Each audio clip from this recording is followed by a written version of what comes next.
नमस्कार मेरे प्रिय साथियों प्यारे साथियों, आज 23 अगस्त से आज की कुछ इंपॉर्टेंट अपडेट देखेंगे जो प्रतियोगी छात्र छात्राओं से संबंधित होगी। प्यारे साथियों, देश भर में 8.7 करोड़ युवा बेरोजगार हैं।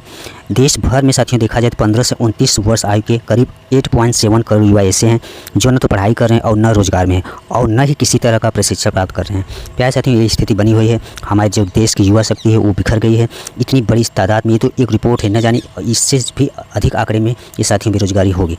प्यारे साथियों, नीति आयोग की जो हालिया रिपोर्ट में जानकारी दी गई है, रिपोर्ट में युवाओं को स्वरोजगार के लिए प्रोत्साहित करने और स्थानीय जरूरतों उभरते क्षेत्रों को अनुरूप प्रशिक्षण उपलब्ध कराने के लिए सब्सिडी वाले प्रशिक्षण कार्यक्रमों की तत्काल जरूरत पर जोर दिया गया है।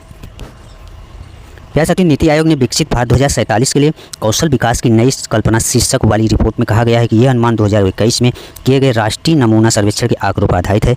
आयोग ने देश के कार्यबल और शिक्षार्थियों को बेहतर प्रभाव के लिए 5 वर्गों में साथियों बांटा है। इनमें स्कूली शिक्षा, उच्च शिक्षा, औपचारिक एवं अनौपचारिक तथा शिक्षा, रोजगार और प्रशिक्षण नहीं लेने वाले युवाओं का वर्ग और महिलाएं शामिल है। कम आय वाले परिवारों के विद्यार्थी कॉलेज के शुल्क में, निजी ट्यूशन के खर्च में दबाव में रहते हैं। प्यारे साथियों, ये आंकड़ा है नीति आयोग द्वारा जारी किया गया है। देश भर में 8.7 करोड़ से अधिक युवा साथी बेरोजगार हैं। नीति आयोग ने कहा कि शिक्षा, रोजगार, प्रशिक्षण नहीं लेने वाले युवा आय वर्ग के अभाव और पहले की शिक्षा पर खर्च के कारण कई चुनौतियों का सामना करते हैं। विद्यार्थी अक्सर अपनी मौजूदा आर्थिक जिम्मेदारियों के साथ शुल्क आधारित कौशल प्रशिक्षण प्राप्त नहीं कर पाते। रिपोर्ट में यह भी कहा गया है कि शिक्षा, रोजगार और प्रशिक्षण नहीं लेने वाले युवाओं और महिलाओं के लिए किफ़ायती या सब्सिडी वाले प्रशिक्षण विकल्पों के साथ साथ ज़रूरत के अनुसार वित्तीय सहायता उपलब्ध कराना जरूरी है। यहाँ उन्होंने सुझाव यह दिया है कि साथियों विद्यार्थियों के प्रशिक्षण में साथियों युवाओं के लिए, खासकर छात्र छात्राओं के लिए प्यारे साथियों किफ़ायती या सब्सिडी वाले प्रशिक्षण विकल्पों के साथ साथ ज़रूरत के अनुसार उनकी वित्तीय सहायता भी उपलब्ध कराना जरूरी है।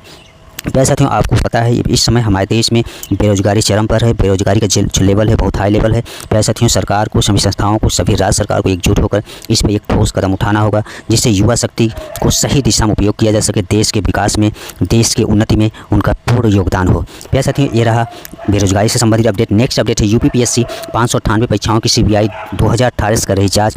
बस बीत रहे साल, इतना वक्त साथियों लग गया, वो भी सीबीआई। इस सीबीआई जांच के लिए विद्यार्थियों ने प्रोटेस्ट किया, तब सीबीआई जांच बैठाई गई। और यही साथियों, इतना सीबीआई पर भी इस तरह भरोसा कैसे लोग करेंगे? इतना वक्त लगाते हैं ये लोग, किस 2018 से जांच कर रही हैं, लेकिन अभी तक 9 साल में 2 एफआईआर और कोई गिरफ्तारी नहीं। प्यारे साथियों, इतना लेट ये काम कर रहे हैं। 10,000 से अधिक अभ्यर्थियों के लिए जा चुके हैं बयान। कहीं जांच शब्द से ही ना उठ जाए साथियों पूरा भरोसा। झारखंड में जैन जी के आंदोलन के बाद कई भर्ती परीक्षाएं निरस्त कर दी गई है, लेकिन उत्तर प्रदेश लोक सेवा आयोग यानी यूपीपीएससी की भर्ती परीक्षाओं की सीबीआई जांच शुरू हुई। 9 साल बीत गए पर अभी तक कोई ठोस निष्कर्ष नहीं निकला है। सीबीआई ने यूपीपीएससी की अप्रैल 2012 से 2017 तक की 598 परीक्षाओं की जांच की। 10,000 से अधिक अभ्यर्थियों के बयान लिए और 2 एफआईआर भी दर्ज की गई। कुछ लोगों को नामजद किया गया और धांधली की आशंका में कई अभ्यर्थियों और आयोग के कुछ कर्मचारियों को नोटिस जारी किया, लेकिन कोई गिरफ्तारी नहीं हुई। जांच की प्रगति पर सब मौन है। 2017 के विधानसभा चुनाव के दौरान आयोग की भर्ती परीक्षाओं में धांधली सबसे महत्वपूर्ण मुद्दा था और प्रतियोगी छात्र संघर्ष समिति के बैनर तले प्रदेश में आयोग के खिलाफ व्यापक स्तर पर आंदोलन हुआ था।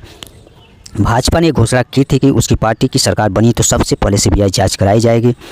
और साथ ही 2018 भाजपा ने वादा पूरा किया और 2018 में भर्ती परीक्षाओं की जांच के लिए सीबीआई ने यूपीपीएससी परिसर में अपना पहला कदम रखा। हालांकि शुरुआत में आयोग के तत्कालीन कर्मचारियों अधिकारियों ने जांच का विरोध किया और मामला कोर्ट तक पहुंचा। न्यायालय के हस्तक्षेप के बाद जांच शुरू हुई और जांच तेज़ी से आगे बढ़ी और सबसे पहले पीसीएस 2015 में धांधली को लेकर एफआईआर दर्ज हुई। इसके बाद अपर निजी सचिव एपीएस भर्ती 2010 में हुई धांधली के प्रमाण मिलने पर सीबीआई ने एफआईआर दर्ज की। इस मामले में तत्कालीन परीक्षा नियंत्रक प्रभुनाथ को नामजद किया गया, लेकिन सीबीआई ने कोई कार्रवाई नहीं की। प्यारे साथियों, इस तरह से जो पकड़े गए उन पर भी ठोस कार्रवाई नहीं की गई। सीबीआई ने विभिन्न परीक्षाओं में चयनित टॉपर्स के भी बयान दर्ज किए क्योंकि उनके चयन में धांधली के आरोप लगे थे। इतनी कवायद के बाद जांच धीमी पड़ने लगी तो प्रतियोगी छात्र संघर्ष समिति के अध्यक्ष अवनीश पांडे ने कोर्ट में याचिका दाखिल कर सीबीआई को प्रतिमाह रिपोर्ट देने और एसआईटी गठित करने की मांग की। इतना वक्त साथियों लग गया सीबीआई को जांच करने में। अवनीश का कहना है कि सीबीआई और सरकार दोनों ने प्रतियोगी छात्रों को हताश किया है। इतना वक्त साथियों कभी नहीं लगना चाहिए। जो भी है साथियों, कम समय में इनको निपटारा कर देना चाहिए था, लेकिन ये साथियों 9 साल से अधिक समय हो रहे हैं, लेकिन इन्होंने साथियों एक स्पष्ट रूप से जांच फाइनली नहीं कर पाए अपना। ये रहा साथियों यूपीपीएससी से संबंधित अपडेट। नेक्स्ट अपडेट देखेंगे साथियों बीपीएससी टीआरई 4 को लेकर विद्यार्थी कई दिनों से धरना दे रहे हैं, अनशन कर रहे हैं, लेकिन साथियों गवर्नमेंट को समय ही नहीं है इन विद्यार्थियों से बात कर ले, उनकी समस्याओं को सुना, आखिर इनकी समस्याएं क्या है, इनकी जो भी समस्याएं हैं, जो भी मांग है गवर्नमेंट को सुनना चाहिए। क्योंकि जैसा कि आप लोग देखा झारखंड में जंतर मंतर के बाद झारखंड प्रोटेस्ट में जो हुआ, अनशन बैठे विद्यार्थी इतना संघर्ष किया, लाठीचार्ज झेले, सब कुछ करने के बाद अंततः साथियों गवर्नमेंट बात सुनी लेकिन लेट सुनती है। वही साथियों विद्यार्थी जो मांग है, जब ज्ञापन देते हैं, अपनी समस्या सुनाते हैं, उस समस्या तुरंत त्वरित कार्रवाई करते हुए एक्शन लेना चाहिए, जो विद्यार्थी की मांग है उसे पूरा करना चाहिए। लेकिन सभी आयोगों की स्थिति यही है, जब तक साथियों विद्यार्थियों को परेशान न कर दें, एकदम फ्रस्ट्रेट हो जाते हैं विद्यार्थी, अंत में साथियों जब बड़े आंदोलन की ओर अग्रसर होते हैं विद्यार्थी, तभी आयोग अपनी तरफ झुकता है, सरकार साथियों विद्यार्थियों की बात मानने के लिए तैयार होती है। इस तरह से इनका रवैया है। बीपीएससी टीआरई 4 को लेकर विद्यार्थी काफ़ी समय से धरना दे रहे हैं, उसके पीछे यही कारण है साथियों।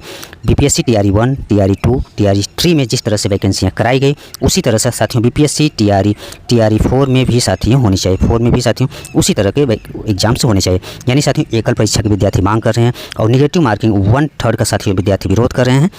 और साथ ही साथ विद्यार्थी चाह रहे हैं साथियों वैकेंसी, मान लीजिए काफ़ी डिले के बाद वैकेंसी आई और जितना आना था वो नहीं है, वैकेंसी बहुत कम ही आई है। लेकिन साथियों ये जो बदलाव किए हैं विद्यार्थी बदलाव के पक्ष में बिल्कुल नहीं है। विद्यार्थी चाहते हैं जैसे टीआरई 2, 3 जैसे जिस तरह से पिछले टीआरई एग्जाम्स में परीक्षा एग्जाम्स कराए गए थे, उसी तरह एग्जाम साथियों इस बार टीआरई 4 में भी किया जाए। लेकिन साथियों आयोग अपने अड़ियल रूप में है साथियों। ये आयोग सरकार अगर विद्यार्थियों की बात सुन जाए तो विद्यार्थी इतने समय से स्ट्रगल न करें। लेकिन साथियों देखते हैं क्या होता है। गर्दनी बाग में साथियों विभिन्न संगठनों का अनशन जारी है। टीआरई 4 में एकल परीक्षा, नेगेटिव मार्किंग हटाने और सीट बढ़ाने आज को लेकर छात्र नेता जो हैं दिलीप पिछले 4 दिनों में अनशन पर हैं। और अब शनिवार को उनकी तबीयत बिगड़ गई, उन्हें गर्दनीबाग अस्पताल के इलाज के लिए ले जाया गया। शिक्षक अभ्यर्थी शिक्षा मंत्री जो वहाँ के हैं मिथिलेश तिवारी के इस्तीफे की मांग कर रहे हैं। साथियों ये स्थिति क्यों आई, ये नौबत क्यों आ रही है, आपकी इस्तीफे की मांग करने की स्थिति आ जा रही। अगर आप विद्यार्थियों की बात स्टार्टिंग में सुन जाए तो ऐसा विद्यार्थी कभी डिमांड ही ना करें। लेकिन आप लोग कभी ऐसा नहीं करते। विद्यार्थी जब बहुत बड़े लेवल पर टेस्ट शुरू होता है तभी आप लोग झुकते हैं। ये सभी आयोगों की स्थिति है, सभी राज्य की स्थिति है साथियों। देखा जाए शिक्षक अभ्यर्थी शिक्षा मंत्री मिथिलेश तिवारी उनके इस्तीफे की मांग करें। इसके अतिरिक्त साथियों बीएसएससी परीक्षा तिथि जारी करने, लाइब्रेरियन बहाली और बेड आयोजित करने और दरोगा सिपाही की बहाली सहित सभी प्रतियोगी परीक्षाओं में पारदर्शिता की मांग करें। इसको लेकर बिहार स्टूडेंट यूनियन के अध्यक्ष छात्र नेता दिलीप कुमार के नेतृत्व में बड़ी संख्या में अभ्यर्थी उनके अनिश्चितकालीन आंदोलन व धरना छात्र न्याय सत्याग्रह में शामिल हुए हैं। छात्र न्याय सत्याग्रह ये चलाने की नौबत क्यों आई है, जैसा आप लोगों को पता है स्पष्ट। प्यारे साथियों इसके अतिरिक्त अन्य जिलों में भी प्रदर्शन हो रहे हैं। वही दूसरी तरफ बात करें अपनी विभिन्न मांगों को लेकर ऑल पीएचडी होल्डर्स एवं research scholars association of Bihar के बैनर तले पीएचडी धारकों और शोधार्थियों ने भी शनिवार को लोक भवन मार्च निकाला। आंदोलन के प्रदेश अध्यक्ष जो हैं मुकुट पटेल भी प्रदर्शन स्थल पहुँचे। साथियों पिछले 19 दिनों में आमरण अनशन पर हैं, उनके पहुँचते ही प्रदर्शनकारियों में उत्साह बढ़ गया और लोक भवन की ओर से बढ़े प्रदर्शनकारियों को प्रशासन ने जो है इसमें हड़ताली मोड़ के पास बैरिकेडिंग पर रोक लगा दी। इस तरह साथियों वहाँ बहुत कुछ चल रहा है। विद्यार्थियों की बात को सुन लेना चाहिए आयोग, लेकिन ऐसा नहीं कर रहा है। प्यारे साथियों बहुत सारे शिक्षकगण भी वहाँ पहुँचे, समर्थन दिए और इस तरह से अब ये लोग इंतजार कर रहे हैं। आयोग हो चाहे सरकार ये इंतजार कर रही है। शिक्षा मंत्री को संज्ञान लेना चाहिए, आधे घंटे के समय निकाल फ़ोन से बात करिए, फिजिकली मिलकर इनसे बात कर लेना चाहिए। बात करके विद्यार्थियों की बातों को सुनना चाहिए, उनको समझना चाहिए और आयोग से और मंत्री से स्पष्ट रूप से बात करके और विद्यार्थियों के हित में फैसला लेना चाहिए। नेक्स्ट अपडेट है इसी से संबंधित अपडेट है, जिसमें अलग अलग मुद्दों पर नहीं बनी सहमति। छात्र नेताओं की भी तबीयत बिगड़ी है। टीआरई 4 की काफ़ी समय से धरना चल रहा है, आप लोग देख सकते हैं। नेक्स्ट अपडेट है प्यारे साथियों 32 गोल्ड एनटीए का एक और एग्जाम। All India AYUSH post graduate entrance test की परीक्षा में जयपुर के भी सत्य साई पीजी कॉलेज में सेंटर पर बिजली गुल हो गई, जिसका छात्रों को पेपर करने में दिक्कत हुई। इस सेंटर में जो छात्र परीक्षा पूरी नहीं कर पाए उनके लिए 1 सितंबर को एग्जाम हुआ। एनटीए ने बताया कि पहली शिफ्ट में 36,979 रजिस्टर्ड उम्मीदवारों में से कुल साथियों 200 सेंटरों में से 35,837 उम्मीदवार शामिल हुए थे। इस तरह साथियों यहाँ जयपुर के जो एक श्री सत्य साई पीजी कॉलेज सेंटर है, जिसमें कुल साथियों 49 उम्मीदवार बिजली जाने के कारण परीक्षा पूरी नहीं कर सके। एनटीए ने इस तरह खेत जाते हुए फिर से साथियों जो है अपना जो एग्ज़ाम लेने की बात कही है। इसमें जो है agency equity career technology private limited की वजह से हुई थी। एनटीए पर लगातार सवाल उठ रहे हैं। नीट का री एग्जाम या यूजीसी नेट के 3 विषयों का री एग्जाम 9-10 सितंबर को होगा। अक्टूबर 2024 में परीक्षा सुधार पर बनी डॉक्टर राधाकृष्णन कमेटी ने महत्वपूर्ण सिफारिश करते हुए कहा कि एनटीए को कम से कम 1000 स्टैंडर्ड टेस्टिंग सेंटर बनाने होंगे। सरकारी संस्थानों में कम से कम 1000 सेंटरों का एक पूल बनाया जाए, जहाँ पर ज़्यादा परीक्षाएं आयोजित करवाने की कोशिश की जाए। एनटीए की परीक्षा प्रणाली में सेंटरों पर अव्यवस्था भी एक बड़ी समस्या है। हाल ही में बनी हाई पावर्स कमेटी भी टेस्ट सेंटर को लेकर मंथन कर रही है, क्योंकि अभी ऐसे बहुत सारे प्राइवेट सेंटर हैं जहां पर कमज़ोर इंफ्रास्ट्रक्चर और इसका खामियाजा उम्मीदवारों को भुगतना पड़ रहा है। मैं चाहती हूँ एक बार फिर एनटीए के साथियों को गड़बड़ी देखने को मिला है साथियों, ये लापरवाही और ये रहा मेरे प्रिय साथियों आज के कुछ महत्वपूर्ण अपडेट। धन्यवाद।